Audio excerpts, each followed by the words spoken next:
नमस्कार साथियों। तो चलिए आज के दैनिक जागरण में क्या खास खबरें हैं उन्हें हम लोग एक एक करके देख लेते हैं।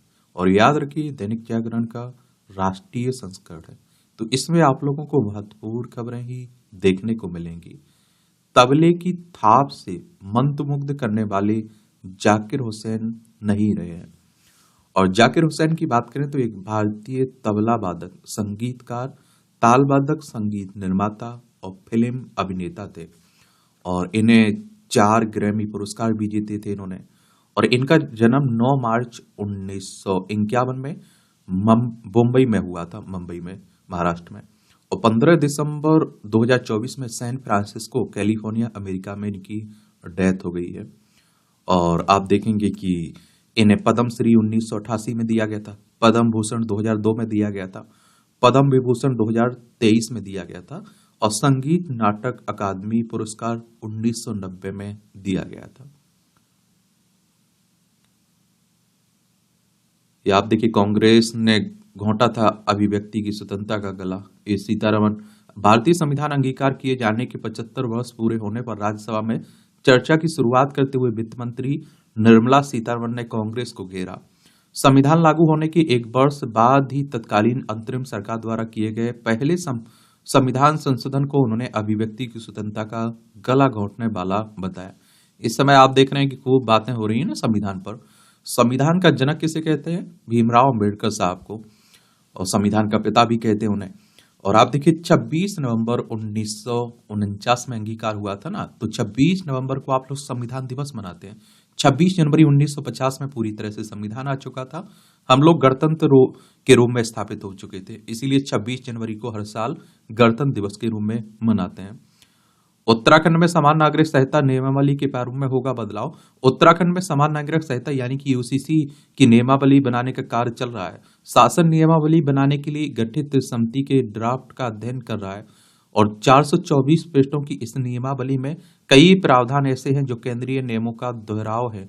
ऐसे प्रावधान उत्तराधिकार और विवाह संबंधी विषयों से जुड़े हुए हैं, ऐसे में इन्हें हटाने की तैयारी है। और देखिए एक बात आपको बता दूं, यूसीसी यानी कि समान नागरिक संहिता, सबके लिए समान कानून की बात हो रही है। अभी आप देखते हैं क्रिमिनल कानून तो सबके लिए एक जैसे हैं, लेकिन जो सिविल कानून है ना, जैसे शादी की बात कर लीजिए, तलाक की बात कर लीजिए, गोद लेने की बात कर लीजिए, संपत्ति के बंटवारे की बात कर लीजिए, अलग अलग धर्मों में, अलग जातियों में, समुदाय में अलग अलग देखने को मिलेगा। तो उन्हें सबको एक करने की बात हो रही है। ये उत्तराखंड देख लीजिए, ये हमारा प्यारा भारत है, ये उत्तराखंड है।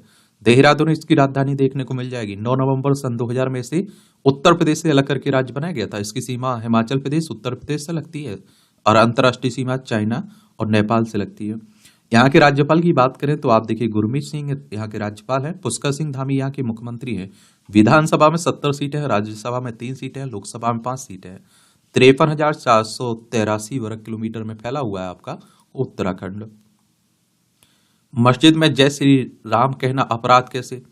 सुप्रीम कोर्ट ने कर्नाटक से जुड़े एक मामले की सुनवाई के दौरान टिप्पणी की। कर्नाटक हाईकोर्ट ने आदेश में कहा था कि जय श्री राम का नारा लगाने से किसी वर्ग की धार्मिक भावना कैसे आहत होगी। उच्च न्यायालय ने मामले में 2 लोगों पर केस दर्ज कर रद्द करने का दिया था आदेश। और आप देखते हैं कि फैसले को सुप्रीम कोर्ट में दी गई थी चुनौती। और शीर्ष कोर्ट ने यह भी पूछा कि मस्जिद के अंदर आकर कथित तौर पर नारे लगाने वाले की पहचान कैसे की गई है। और हाईकोर्ट ने आगे की कार्रवाई की नहीं दी थी अनुमति। तो वही सब बातें हो रही हैं। देखिए सुप्रीम कोर्ट की बात करें तो हमारी सर्वोच्च अदालत है। संविधान के अनुच्छेद 124 के तहत सुप्रीम कोर्ट की स्थापना की बात की गई है। और आप देखेंगे 28 जनवरी 1950 में इसकी स्थापना हुई थी।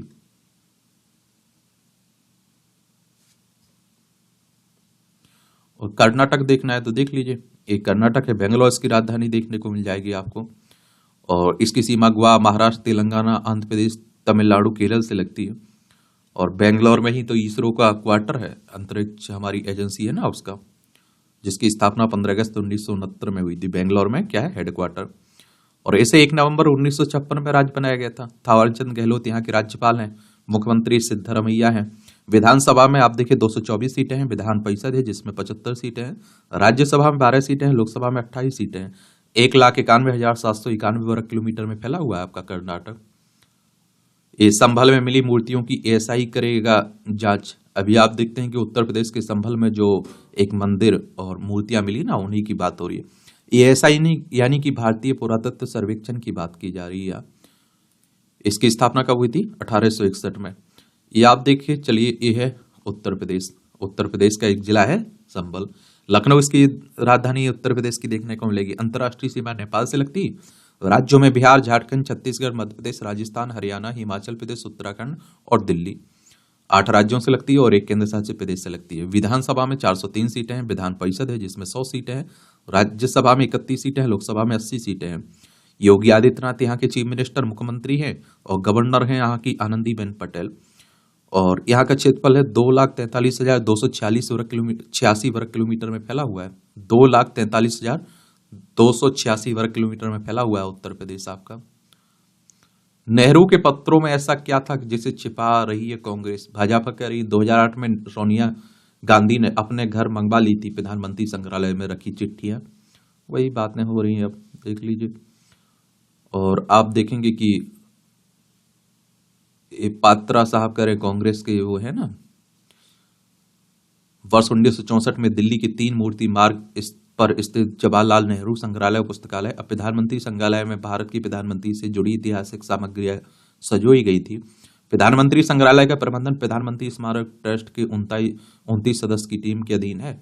फरवरी 2024 में ट्रस्ट की बैठक हुई थी जिसमें एक महत्वपूर्ण तथ्य सामने आया कि पंडित नेहरू द्वारा विभिन्न व्यक्तियों और हस्तियों को लिखे गए पत्र 1971 में प्रधानमंत्री संग्रहालय को दिए गए थे, लेकिन वर्ष 2008 में तत्कालीन सापरक अध्यक्ष सोनिया गांधी ने निर्देश पर एमबी राजन नामक प्रतिनिधि ने इन पत्रों का निरीक्षण कर उन्हें चिन्हित किया और इसके बाद 5 मई 2008 को संग्रहालय के तत्कालीन निदेशक से अनुमति लेकर नेहरू के पत्रों को 51 डिब्बों में संग्रहित करके सोनिया गांधी के घर ले जाया गया था। ईवीएम के मुद्दे पर अकेली पड़ रही कांग्रेस। नेशनल कॉन्फ्रेंस के बाद तृणमूल ने भी कहा कि ईवीएम में कोई गड़बड़ी नहीं है।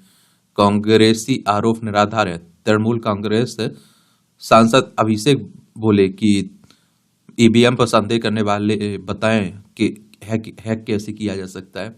और यही आप देखते हैं कि चुनाव आयोग कहता है कि भैया आपको लगता है हैक होती है, हैक हो जाती है, गड़बड़ी हो जाती है, तो आइए हमारे सामने बताइए कैसे हैक हो रही है। और आप जहां चुनाव जीत जाते हैं वहां आप इसका विरोध नहीं कहते, जहां हार जाते हैं वहां आप विरोध करते हैं। चुनाव आयोग की बात करें तो भारतीय निर्वाचन आयोग एक संवैधानिक संस्था है। संविधान के अनुच्छेद 324 के तहत चुनाव आयोग की स्थापना की बात की गई। 25 जनवरी 1950 में स्थापना हुई थी। 25 जनवरी को मतदाता दिवस मनाते हैं। नई दिल्ली में हेडक्वार्टर देखने को मिल जाएगा आपको। सुकुमार सेन पहले मुख्य चुनाव आयुक्त थे। ईवीएम यानी कि इलेक्ट्रॉनिक वोटिंग मशीन की बात हो रही है।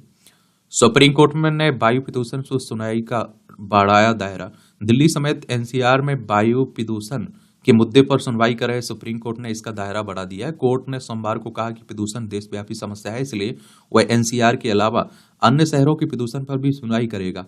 शीर्ष अदालत ने कहा कि यह संदेश नहीं जाना चाहिए कि सुप्रीम कोर्ट दिल्ली में स्थित है, इसलिए कोर्ट को चिंता सिर्फ एनसीआर के प्रदूषण को लेकर है। सांस लेना, आप देखते हैं कि दिल्ली के आसपास सांस लेना दुश्वार हो जाता है।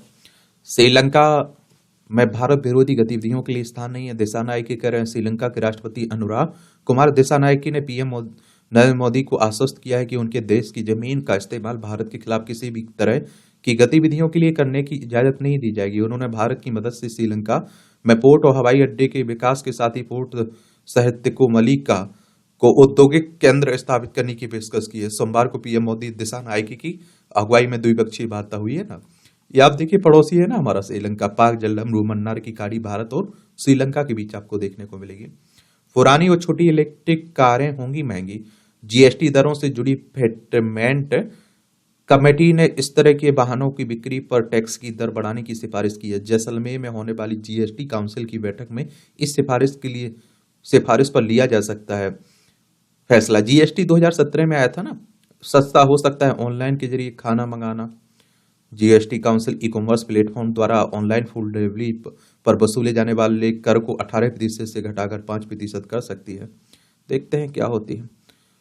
मजबूरी में फसल बेचने की नहीं पड़ेगी जरूरत। इस सरकार ने 1000 करोड़ रुपए की क्रेडिट गारंटी योजना की शुरुआत की। किसान और अन्य गोदामों के बीच वित्तीय सहयोग को मिलेगा बढ़ावा। और नई योजना के लागू होने से किसानों को बैंक से कर्ज लेने के लिए अन्य संपत्तियों को गिरवी नहीं रखना होगा। गोदाम की रसीद ही लीगल गारंटी का काम करेगी। छोटे और सीमांत किसानों को होगा अधिक फायदा इससे। लेकिन देखिए, किसी तरह की योजनाएं आती हैं, अच्छी बात है, लेकिन जमीनी स्तर पर वो कितनी लागू हो रही ये मायने रखता है। देखिए, अब देखते हैं क्या होगा। एनसी एनसीईआरटी की 9वीं से 12वीं तक सभी किताबें में होंगी सस्ती। पहली बार किताबों की कीमत में भारी कमी की गई है और पाठ्य पुस्तकों की कीमतों में 20% की कटौती की गई है। और आप लोगों से कहता भी तो हूँ कि एनसीईआरटी किताबें पढ़ लीजिए भैया, पढ़ लीजिए, पढ़ा करिएगा। बड़ी रिसर्च करके लिखी जाती है, भरोसे के साथ लिखी जाते हैं। जो इसमें देखिए, जो national council of educational research and training है ना, राष्ट्रीय शैक्षणिक अनुसंधान और शिक्षा परिषद, इसकी स्थापना 1 सितंबर 1961 में हुई थी। नई दिल्ली में हेडक्वार्टर आपको देखने को मिल जाएगा। लोकसभा में आज पेश होंगे एक देश एक चुनाव से जुड़े विधेयक। लोकसभा और राज्य विधानसभाओं के चुनाव एक साथ कराने के लिए एक देश एक चुनाव का संविधान, ये आप देखिए 129वां संविधान संशोधन विधेयक, और इससे जुड़े संशोधन विधेयक मंगलवार को लोकसभा में पेश किया जाएगा। बाद में से दोनों सदनों की संयुक्त समिति को संदर्भित किया जा सकता है। कानून मंत्री अर्जुन राम मेघवाल विधेयक पेश करेंगे। 129वां ये संविधान संशोधन विधेयक है। और देखिए, जब कोई प्रस्ताव राज्यसभा लोकसभा में लाया जाता है तो उसे विधेयक कहते हैं, बिल कहते हैं, ठीक है। जब राज्यसभा लोकसभा से पारित हो जाता है, राष्ट्रपति की सहमति मिल जाती है, वो कानून बन जाता है। और लोकसभा की बात करें तो 543 सीटें हैं, अभी आप देखेंगे।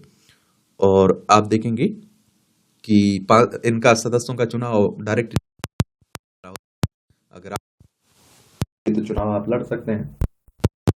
और 18 सूची में नाम जुड़ चुका होगा, आप लोग वोट डालने भी जाते होंगे, ठीक नहीं जाते हैं। और 200 कितने सीटें हैं, 245 सीटें देखने को मिलेंगी। इसमें 233 सदस्यों का चुनाव विधायकों के द्वारा होता है, 12 सदस्यों को राष्ट्रपति साहब मनोनीत करते हैं। जहां नक्सली लेते थे ट्रेनिंग, वहां पहुंचे गृह मंत्री अमित शाह। नक्सलियों ने से आत्मसमर्पण की अपील करने के अगले ही दिन केंद्रीय गृह मंत्री अमित शाह ने सुरक्षा बलों के जवानों का हौसला बढ़ाने के लिए अग्रिम सुरक्षा चौकी का दौरा की। छत्तीसगढ़ के बीजापुर जिले के गुंडम गांव में इसी साल स्थापित जिस सुरक्षा चौकी पर शाह पहुंचे, वहां पिछले साल तक नक्सली ट्रेनिंग लेते थे। और देखिए, नक्सली हमारे ही देश के लोग हैं, बस अलग रास्ता अपनाए हुए हैं।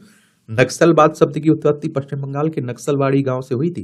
भारतीय कम्युनिस्ट पार्टी के नेता चारू मजूमदार और कानू सन्याल ने 1967 में सत्ता के खिलाफ एक सशक्त आंदोलन शुरू किया था। मजूमदार चीन के कम्युनिस्ट नेता माओ सेतुंग के बड़े प्रशंसक थे।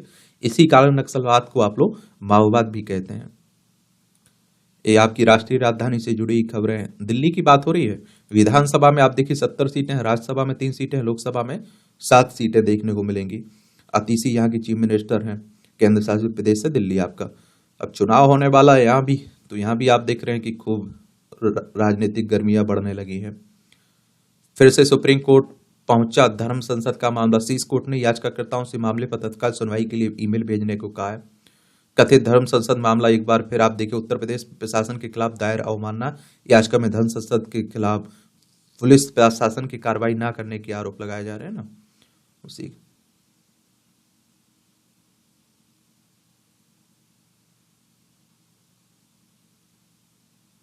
उपभोक्ता आयोग ने फोर्टिस अस्पताल को सेवा में कमी का दोषी ठहराया। 10 लाख रुपए मुआवजा के तौर पर देने का आदेश दिया है दिल्ली राज्य उपभोक्ता आयोग ने।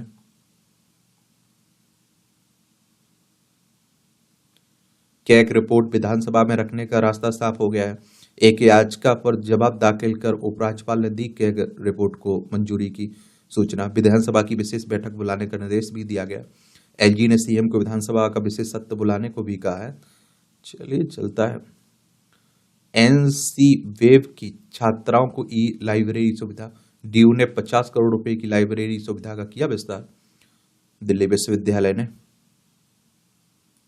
अब आप देखिए, हमारे संसद में 1 घंटा भी बता दीजिए, एक ऐसा फैसला बता दीजिए, एक ऐसी चर्चा बता दीजिए जो आम लोगों के, मतदाताओं के हित में रही हो। अब आप देखिए, वही चल रहा है, आरोप प्रत्यारोप खूब चल रहा है। और जो 42वां संविधान संशोधन हुआ था 1976 में इंदिरा गांधी के समय, जिसे मिनी कॉन्स्टिट्यूशन भी कहते हैं, उसको लेकर बीजेपी घेर रही है। और 1975 से 77 के बीच जो राष्ट्रीय आपातकाल लगाया गया था, उसको लेकर बीजेपी कांग्रेस पर हमलावर है। और 78वां जो 44वां संविधान संशोधन हुआ था ना 1978 में, जिसमें संपत्ति का अधिकार मौलिक अधिकार हुआ करता था, फिर उसे कानूनी अधिकार बना दिया गया था।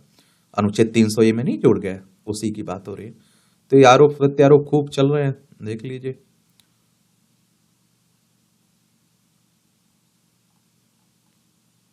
ये अब देखते फिलिस्तीन लिखा, बैग लेकर पहुंची प्रियंका गांधी और भाजपा ने घेरा। अब मैं आप लोगों से कह रहा हूं ना, विदेशों के जो मुद्दे हैं ना वो हमारे यहाँ हावी है, और हमारी संसद इसीलिए अवरुद्ध भी चल रही है, कोई काम की बात नहीं हो रही। इसलिए मैं कह रहा हूं बार बार कि हमारा जो आपका पैसा है ना पानी की तरह बहाया जाता है, पानी की तरह यहाँ खर्च किया जाता है। एक सार्थक चर्चा हो तो अच्छी बात है। सरकार का सांसदों से फर्जी विश्वविद्यालय की सूची सार्वजनिक करने का आग्रह। दिल्ली में भूजल निकासी की दर 99%। राज्यसभा में एक सवाल का जवाब देते हुए जल शक्ति राज्य मंत्री राजभूषण चौधरी ने यह जानकारी दी है। जबकि बेंगलोर में स्थित और भी चिंताजनक स्थिति, जहां भूजल निकासी दर 150.84 है, देख लीजिए। एलआईसी के पास बिना दावे के वाले 880 करोड़ रुपए हैं। पिछले वित्त वर्ष यानी 2023-24 में जीवन बीमा निगम के पास 880.93 करोड़ रुपए बिना दावे की बड़ी परिपक्वता राशि है। वित्त राज्य मंत्री पंकज चौधरी ने लोकसभा में ये बात कही है। राजनेताओं को, अगर आपको राजनीति करनी है तो आप लोग जरूर पढ़ सकते हैं सब आप आर्टिकल, और नेताओं की बातें सुन सकते हैं। लेकिन अगर एग्जाम की तैयारी करें तो आप लोग चुनाव के बारे में, चुनाव आयोग के बारे में, जिस राज्य में हो रहा है उसके बारे में याद रखा करिएगा।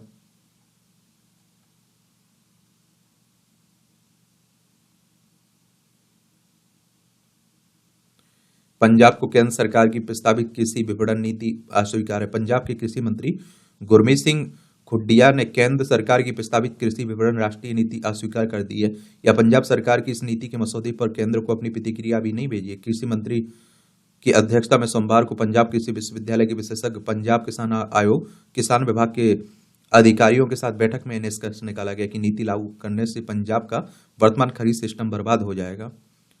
और आप देखते हैं कि निजीकरण को बढ़ावा दिया जा रहा है, और इससे पूर्व राज्य का कृषि विभाग मसौदे की प्रति अस्वीकृति व्यक्त कर चुका है।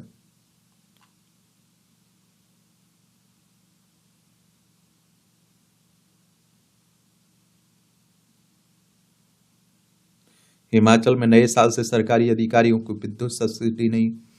अब देखिए, ये हिमाचल प्रदेश है, शिमला इसकी राजधानी है, धर्मशाला दूसरी राजधानी, अंतर्राष्ट्रीय सीमा चाइना से लगती है। राज्यों में लद्दाख, जम्मू कश्मीर, पंजाब, हरियाणा, उत्तर प्रदेश, उत्तराखंड से लगती है। सुखविंदर सिंह सुक्खू है यहाँ के मुख्यमंत्री। विधानसभा में 68 सीटें हैं, राज्यसभा में 3 सीटें हैं, लोकसभा में 4 सीटें हैं। पहले फ्री फ्री की बातें होती है ना, बाद में जब बोझ पड़ता है तो फिर कटौती की जाती है, तो वही हो रहा है यहाँ। प्रधानमंत्री जयपुर में करेंगे पीकेसी ईआरसीपी का शिलान्यास। ये आप देखते हैं कि पार्वती, कालीसिंध, चंबल, ईस्टर्न राजस्थान कैनाल परियोजना की बात हो रही है। और आप देखते हैं कि 21 जिलों के लिए पेयजल और सिंचाई की इस परियोजना के पहले चरण का शिलान्यास करने के बाद पीएम मोदी जहां जनसभा को भी संबोधित करेंगे। इस परियोजना से प्रदेश के दौसा, जयपुर, झालवाड़, बारां, कोटा, बूंदी, सवाई माधोपुर, अजमेर, टोंक, करौली, अलवर, भरतपुर, चोला धौलपुर और गंगापुर सिटी, व्यार, दुद्दू, केकड़ी, कोटपूतली, बहरोड, कैथल, तेजारा, डीग और जयपुर ग्रामीण में पेयजल और सिंचाई का पानी उपलब्ध होगा। इससे बस्तर का 20,000 वर्ग किलोमीटर क्षेत्र मुक्त कराया गया नक्सलियों से। इसमें आप देखते हैं कि लाल आतंक का समझता कॉरिडोर, प्रहार और विकास की दो धारी तलवार ने अपने आधार क्षेत्र में भी घिरे नक्सली। 1318 नक्सली मारे गए। अब तक छत्तीसगढ़ में 100 से अधिक मुठभेड़ हुई इस साल जनवरी से अब तक। 217 नक्सली मारे गए। 2024 में 25-25 लाख के इनामी नक्सली को मार गिराने की बड़ी सफलता मिली है दंडकारण स्पेशल जोनल कमेटी को। 14 नक्सली सहित 80 से अधिक मिलिट्री फॉर्मेशन के नक्सलियों को भी ढेर किया गया डिविजनल कमेटी स्तर पर। अब इनका क्षेत्र सिमटता जा रहा है।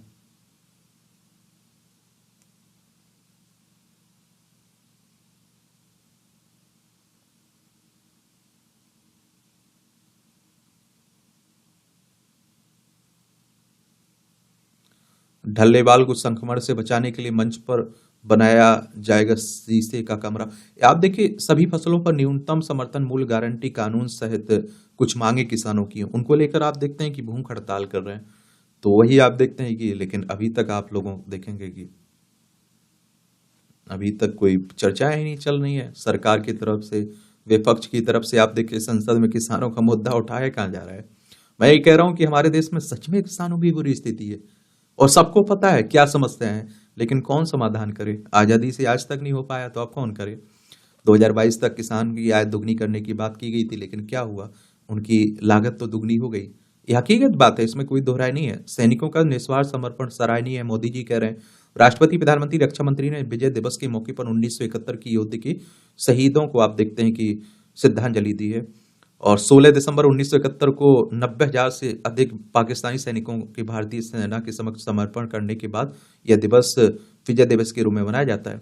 1971 तक ये बांग्लादेश है ना, जो ये पाकिस्तान का हिस्सा हुआ करता था, 1971 में आजाद हुआ था। पश्चिम बंगाल, असम, मेघालय, त्रिपुरा, मिजोरम, 5 राज्यों की सीमा लगती है हमारी। सीबीएसई ने नियम तोड़ने पर 34 स्कूलों को भेजा नोटिस। सीबीएस डब्ल्यूएसओ के आयोजन में भाग न लेने का दिया था आदेश। कहा school games federation of India के आयोजन में होगा शामिल। चलिए, अच्छी बात है, जो भी है। उत्तर प्रदेश के इसमें शामिल है, हरियाणा के शामिल है।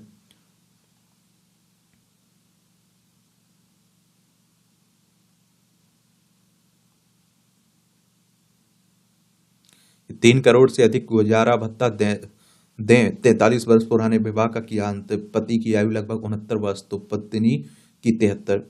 और 1980 में हुई थी शादी। 2006 से रह रहे थे अलग। स्थायी गुजारा भत्ता के लिए पति ने बेची जमीन। आजकल आप देखते हैं पारिवारिक केस इस तरह के खूब हो रहे हैं और आप देखेंगे कि क्या हो रहा है। बड़ी बुरी स्थिति है रिश्तों की। तो कृष्णा को शुभ लक्ष्मी पुरस्कार की प्राप्तकर्ता के रूप में ना दे मान्यता। सुप्रीम कोर्ट ने कहा है कि अंतरिम उपाय के तौर पर कर्नाटक गायक टीएम कृष्णा को एमएस शुभलक्ष्मी पुरस्कार प्राप्तकर्ता के रूप में मान्यता न दी जाए। न्यायमूर्ति ऋषिकेश राय और न्यायमूर्ति एसबी एन भट्टी की पीठ ने आप देखिए कहा है। और श्रीनिवास का आरोप था कि कृष्णा ने दिवंगत गायिका के खिलाफ अपमानजनक टिप्पणी की थी ना, तो उसी को लेकर। अग्निवीर भर्ती के लिए मनोवैज्ञानिक परीक्षण नहीं, सिर्फ शारीरिक परीक्षण है। भारतीय सेना में जो आई थी ना अग्निवीर योजना, उसी की बात हो रही है। पंजाब में पहले से ही डीजीपी की रैंकिंग के 15 अधिकारी 8 कतार में हैं। मुख्य सचिव के रोक लगाने से पदोन्नति लटकी हुई है। जब जब भारत बटा तब तक भारत कटा। स्वामी चिदानंद सरस्वती ने रवाना की दैनिक जागरण महाकुंभ यात्रा का। सत्ता नहीं, यह सत्य की यात्रा है। समरसता का संदेश देने को जूना अखाड़े उपेक्षितों को अपनाया। अब आप देखते हैं कि कहाँ जूना अखाड़ा की स्थापना लगभग 1259 ईस्वी में हुई थी। मुख्यालय वाराणसी के बड़ा हनुमान घाट पर है। हरिद्वार, प्रयागराज, उज्जैन, कानपुर, अहमदाबाद शहर के अलावा देश के समस्त देश में अखाड़े का आश्रम है, मंदिर। इसका पंजीकरण 1880 में हुआ था, 1860 में कराया गया था। ये आप देखेंगे कि अब महाकुंभ होने वाला है ना प्रयागराज में, तो उसी की तैयारी चलने लगी हैं। महाकुंभ के लिए 11 हवाई अड्डों पर होगी विमानों की पार्किंग। भव्य यहाँ महाकुंभ होने वाला है। सुप्रीम कोर्ट ने महिलाओं की सुरक्षा पर केंद्र और राज्यों से मांगा जवाब। सुप्रीम कोर्ट ने वुमेन लॉयर्स एसोसिएशन की जनहित याचिका में दिशा निर्देश तय करने की अपील की है। ऑनलाइन पोर्नोग्राफी सामग्री को रोकने, यौन अपराध के दोषियों को नपुंसक बनाने की भी मांग की गई। इसमें 3 विशेष सुरक्षा वाहनों की पंजीकरण अवधि बढ़ाने की कोर्ट ने दी अनुमति। एक फिल्मी बजरंगी भाईजान की तरह 22 साल बाद हमीदा बानो की हुई भारत वापसी। पाकिस्तानी इमाम वलीउल्लाह मारूफ ने भारतीय महिला को उसके परिवार से मिलाया। मां की प्रेरणा से प्रोत्साहित मारूफ ने अब तक करीब 100 विदेशी लोगों की सहायता की है। अच्छी पहल है इसमें।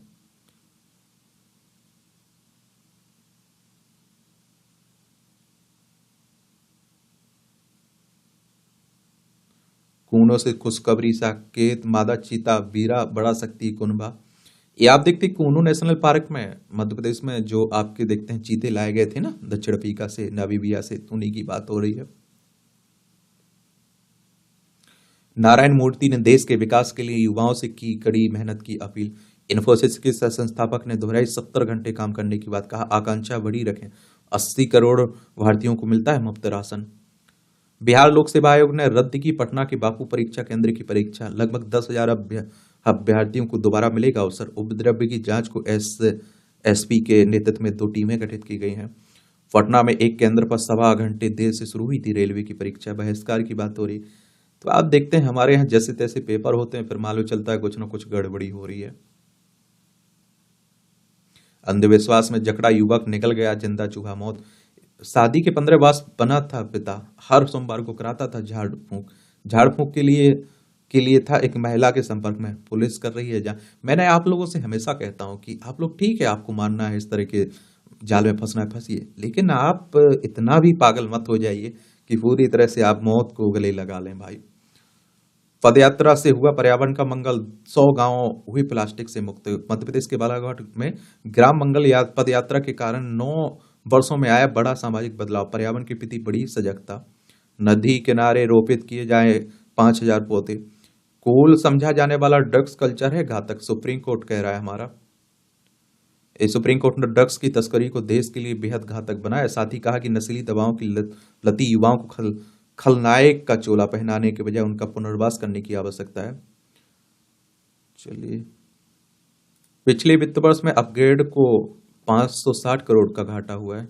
एडटेक प्लेटफॉर्म अपग्रेड है ना। डीबीटी से लाभार्थियों के खाते में अब तक सीधे जमा हुए 20.23 लाख करोड़ रुपए। 1 जनवरी 2013 से शुरू हुए प्रत्यक्ष लाभ हस्तांतरण डीबीटी कार्यक्रम के ने योजनाओं का लाभार्थियों तक लाभ पहुंचाना सुनिश्चित किया है। सरकारी योजनाओं का लाभ वास्तविक लाभार्थी तक पहुंचने में होने वाली वंदरवाट को रोकने के लिए यह कार्यक्रम शुरू किया गया था। डीबीटी के जरिए केंद्र और राज्य सरकारों की विभिन्न योजनाओं के तहत दी जाने वाली राशि सीधे लाभार्थियों के खाते में जमा की जाती है। लाभार्थियों को सीधी मदद पहुंचाने के लिए मोदी सरकार इस कार्यक्रम को खूब बढ़ाया। वित्त मंत्रालय की ओर से उपलब्ध कराए गए आंकड़ों के अनुसार डीबीटी से अब तक 20.23 लाख करोड़ रुपए सीधे लाभार्थियों के खाते में गए। 51 मंत्रालय और विभाग केंद्र सरकार के जुड़े हैं। डीबीटी 2.23 लाख करोड़ रुपए हस्तांतरित हो चुके हैं। चालू वित्त वर्ष में 3.39 लाख करोड़ रुपए बचाए गए हैं अब तक डीबीटी के जरिए। 1,212.27 करोड़ लेन देन हो चुके हैं 2014 से अब तक। देख लीजिए, इस चालू वित्त वर्ष में आप देख सकते हैं कि प्रमुख योजनाओं की स्थिति आप देखिए। मनरेगा, पीएम किसान, पीएम प्रत्यक्ष हस्तांतरण लाभ की बात हो रही, राष्ट्रीय सामाजिक मदद कार्यक्रम, पीएम आवास योजना, पीएम सूर्य घर। 19 को खुलेंगे 4 कंपनियों के आईपीओ। इन आईपीओ में 23 दिसंबर तक आवेदन कर सकते हैं निवेशक। 4 कंपनियों ने आईपीओ के लिए प्राइस बैंड तय किया है। ये देखिए, आरंभिक सार्वजनिक निगम की बात हो रही, सार्वजनिक निगम की। सोने के मूल्य में 1150 रुपए की गिरावट है। और सोना हमारे देश में महिलाओं को बड़ा प्रिय है। डॉलर के मुकाबले 84.91 के निचले स्तर पर रुपया हुआ है। 8.50 रुपए प्रति शेयर का अंतरिम लाभांश देगी वेदांत। प्रीति लोबाना गूगल की भारत प्रमुख नियुक्त की गई हैं। दिग्गज टेक कंपनी गूगल की। इलेक्ट्रॉनिक उद्योग को केंद्रीय सहयोग की दरकार है। पर्यावरण दृष्टि से संवेदनशील उत्तराखंड में अपार संभावना वाला क्षेत्र है इलेक्ट्रिक व इलेक्ट्रॉनिक उद्योग। राज्य में उद्योग की बात करें तो 1500 से अधिक इलेक्ट्रिक व इलेक्ट्रॉनिक इकाइयां हैं प्रदेश में। 3 लाख से अधिक लोगों को मिल रहा है रोजगार इस उद्योग में। 90,000 करोड़ से अधिक है इन इकाइयों का सालाना टर्नओवर। 1,050 करोड़ रुपए का अधिक है इलेक्ट्रिक व इलेक्ट्रॉनिक निर्यात का मतलब होता है आप बेच रहे हैं। 9% से ज्यादा हिस्सेदारी इस उद्योग की उत्तराखंड के निर्यात में है। इलेक्ट्रिक बल्ब से लेकर कंप्यूटर ड्रोन तक का हो रहा है निर्माण। कच्चे माल की उपलब्धता नहीं होने से आयात पर उद्योग की निर्भरता है। और कास्तीपुर में बन रहा है इलेक्ट्रॉनिक विनिर्माण क्लस्टर। क्या चाहते हैं उद्यमी? विदेश में एक मजबूत इंफ्रास्ट्रक्चर का निर्माण हो, इलेक्ट्रिक और इलेक्ट्रॉनिक्स क्षेत्र में एक कुशल कार्यबल की उपलब्धता हो और प्रौद्योगिकी व नवाचार के लिए अनुसंधान में किया गया जाए निवेश। राज्य और केंद्र की नीतियों में स्पष्टता और स्थिरता जरूरी है। कच्चे माल की उपलब्धता की दिशा में हो काम और पर्यावरण से जुड़े मानकों में शिथिलता दी जाए। नवंबर में थोक महंगाई 3 माह के निचले स्तर 1.89 पर आई। खाद्य पदार्थ विशेषकर सब्जियों की कीमत में कमी से घटी थोक महंगाई। मैन्युफैक्चरिंग वस्तुओं की मुद्रास्फीति 2% रही है। ईवी चार्जिंग पर 16,000 करोड़ निवेश की जरूरत है देश में इलेक्ट्रिक वाहनों की के लिए। 2025 तक सबसे तेज बढ़ने वाली आर्थिकी रहेगा भारत। नवंबर में 20,000 करोड़ रुपए से अधिक रहा स्मार्टफोन निर्यात। निर्यात में एप्पल की सबसे ज्यादा हिस्सेदारी, सैमसंग दूसरे नंबर पर है। चालू वित्त वर्ष में आईफोन का उत्पादन 10 अरब डॉलर पहुंचा। कारोबारी खुद कर सकेंगे वार्षिक रिटर्न का सत्यापन। वित्त वर्ष 2023-24 के कारोबार का वार्षिक जीएसटी रिटर्न 9 और समाधान विवरण 9C दाखिल करने की अंतिम तारीख 31 दिसंबर है। सोने के लिए बढ़ रहा आकर्षण, आयात में 331% की वृद्धि हुई है। अदानी समूह को मिले बिजली के ठेके के खिलाफ दायर याचिका खारिज हुई। बॉम्बे हाई कोर्ट ने नवीकरणीय तापीय विद्युत आपूर्ति के लिए महाराष्ट्र सरकार द्वारा अडानी समूह को ठेका देने के विरुद्ध दायर याचिका की गई थी। 17.49 लाख ईपीएफओ सदस्यों ने चुना है उच्च पेंशन का विकल्प।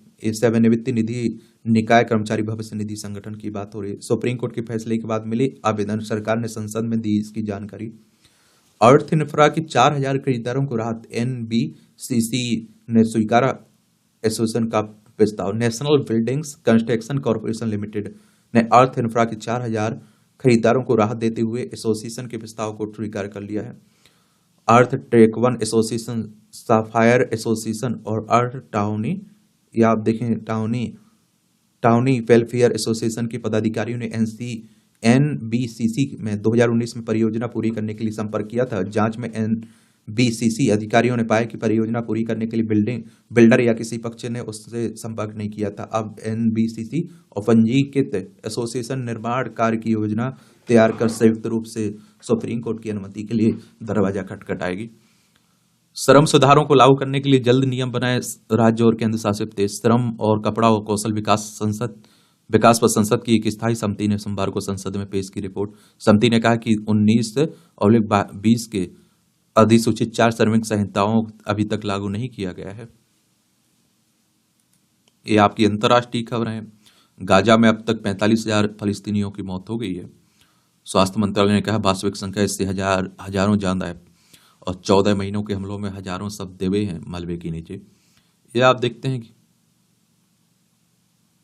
ये आप देखिए हमारी प्यारी पृथ्वी है, इसमें आप देखिए हमारा प्यारा भारत। ये दक्षिण कोरिया है, ये रूस है, यूक्रेन है, ये सीरिया है, यहाँ इजराइल आपको देखने को मिल जाएगा। ये भूमध्य सागर है, ये लाल सागर, ये अरब सागर, ये हिंद महासागर है। तो दुनिया में अभी बड़ी अशांति फैली हुई है। दुख, जॉर्जिया के रेस्तरां में मृत पाए गए 11 भारतीय। भारतीय रेस्तरां में काम करते थे सभी और कार्बन मोनोऑक्साइड विषाक्तता बताई गई वजह इसकी।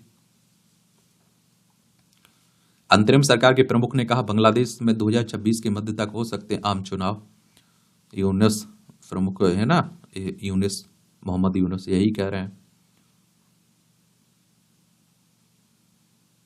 सीमा मुद्दों पर भारत चीन के बीच 18 दिसंबर को बीजिंग में होगी विशेष प्रतिनिधि वार्ता बहाल करने का निर्णय पीएम मोदी और चीन के राष्ट्रपति के बीच कजान बैठक में लिया गया। भारत से विशेष प्रतिनिधि NSA अजीत डोभाल, जबकि चीन का नेतृत्व विदेश मंत्री वांग यी करेंगे। ये हमारा पड़ोसी है ना चाइना, इससे सीमा विवाद चलता है। लद्दाख, हिमाचल प्रदेश, उत्तराखंड, सिक्किम, अरुणाचल प्रदेश, 5 राज्यों की सीमा लगती है हमारी। रूस को रेड लाइन की ओर धकेल रहा पश्चिम, नहीं करेंगे बर्दाश्त। रूस यूक्रेन में भी चल रहा। यूरोपीय संघ ने कई रूसी अधिकारियों पर प्रतिबंध लगाया। ट्रूडो ने से टकराव के बाद कनाडा की वित्त मंत्री क्रिस्टिया ने इस्तीफा दे दिया है। ओटावा कनाडा की राजधानी है। फ्रीलैंड ने खर्च बढ़ाने के लिए ट्रूडो के दबाव को राजनीतिक नौटंकी बताकर खारिज किया। नवनिर्वाचित राष्ट्रपति डोनाल्ड ट्रंप के कनाडा पर टैरिफ लगाने को लेकर दिखी चिंतित। दक्षिण कोरिया के राष्ट्रपति के खिलाफ महाभियोग की समीक्षा शुरू हो गई। मामले में 27 दिसंबर को पहले सार्वजनिक सुनवाई की जाएगी। कोर्ट के पास इस पर फैसले लेने के लिए 6 महीने का समय है। अभी बाइडेन पर झूठा आरोप लगाने वाला स्वीकार करेगा दोस्त। अमेरिका की बात हो रही, वॉशिंगटन। युगांडा में रहस्यमयी बीमारी की चपेट में आए 300 लोग। युगांडा में एक रहस्यमयी बीमारी डिंगा की चपेट में 300 लोग आ गए। यह अधिकतर महिलाओं और लड़कियों को प्रभावित कर रहा है। इसमें मरीज को बुखार होता है और शरीर इतना कांपने लगता है, उसका चलना फिरना मुश्किल हो जाता है। बीमारी का इलाज एंटीबायोटिक दवाओं से किया जा रहा है और अब तक किसी की मौत की सूचना नहीं आप देखते हैं। और मरीज आमतौर पर 1 सप्ताह में के भीतर ठीक हो जाता है। इससे प्रभावित बूंदी बुग्यो क्षेत्र है। इसके बाहर आसपास के इलाकों में कोई मामला दर्ज नहीं किया गया है। ऐसी आखिरी बीमारी 1518 में डांसिंग फ्लैग के रूप में दर्ज की गई थी, जो फ्रांस में हुई थी। इसमें लोग अचानक नाचते ना लगते थे और थकावट के कारण मौत भी हो जाती थी।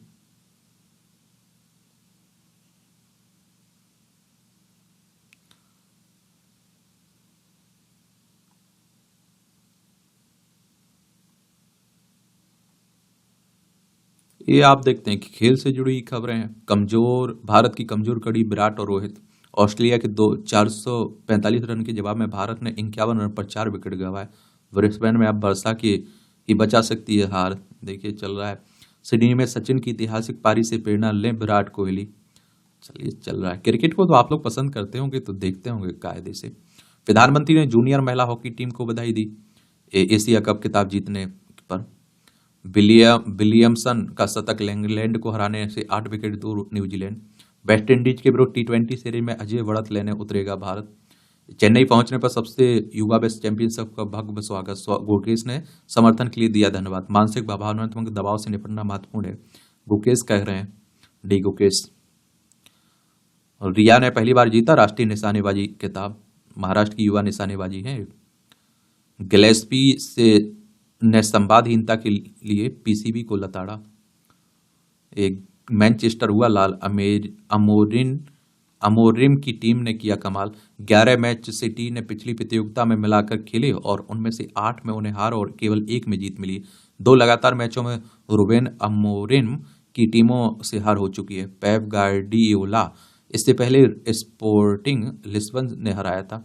11 पिछले लीग मैचों में केवल 3 गोल कर सके एल्डिंग हॉलैंड। मनिका बत्रा की टीम एशिया बनी चैंपियन। देख लीजिए। रणधीर बने ओसीए अध्यक्ष और तलाल की अपील खारिज हुई है। अंतर्राष्ट्रीय ओलंपिक समिति के निर्णय के विरुद्ध दायर अपील को खारिज कर दिया गया। ओसीए यानी कि ओलंपिक काउंसिल ऑफ एशिया की बात हो रही। 16 नवंबर 1982 में इसकी स्थापना हुई थी। अध्यात्म में भरोसा करते हैं तो ये पढ़ लिया करिए, देख लिया करिएगा।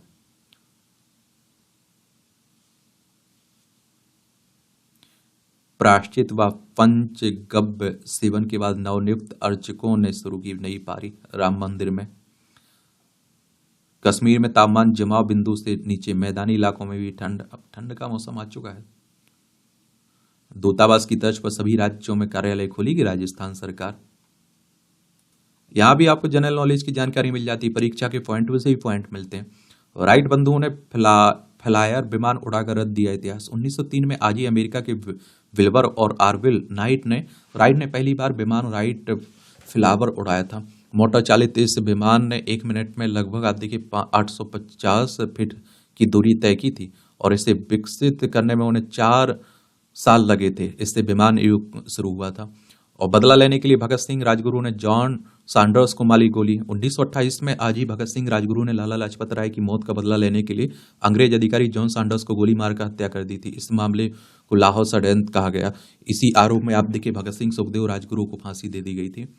स्वराज को राजनीतिक शब्दावली में लाने वाले पंडित देवस्कर। स्वतंत्रता सेनानी पंडित सखाराम गणेश देवस्कर का जन्म 1869 में आज ही देवघर में हुआ था। छात्र जीवन से ही उन्होंने पत्रिकाओं में लेख लिखना शुरू कर दिया था। इसी क्रम में वह देवघर के अंग्रेज मजिस्ट्रेट के विरुद्ध हितवादी पत्रिका में लेख लिखकर चर्चा में आए। युवाओं में राष्ट्रीय भावना जगाने के लिए कोलकाता में शिवाजी महोत्सव का आयोजन किया।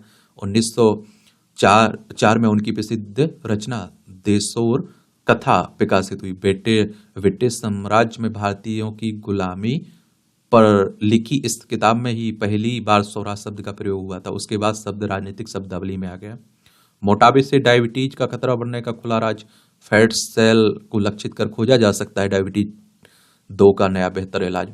शरीर में प्रमुख सेलुलर बिल्डिंग ब्लॉक का निर्माण हो जाता है कठिन। कार्यशील फैट सेल का उत्पादन प्रभावित होने से होती है परेशानी।